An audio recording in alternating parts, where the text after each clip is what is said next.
Shanmugam happy birthday friends.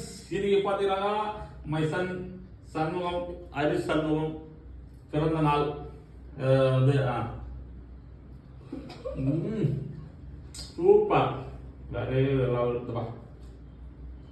அம்மா கூட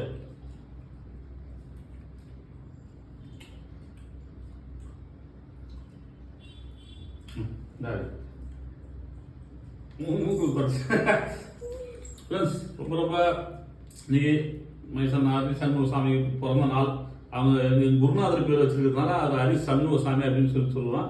நாங்கள் வீட்டில் கூப்பிடுறது ஹரி அப்படின்னு கூப்பிடுவோம். ரொம்ப ரொம்ப சந்தோஷமான ஒரு நாள். அப்படியே எங்கள் அப்பா அம்மாக்கெல்லாம் சொல்லி பிள்ளைங்க வாழ்த்து வாங்கியாச்சு. கோயில்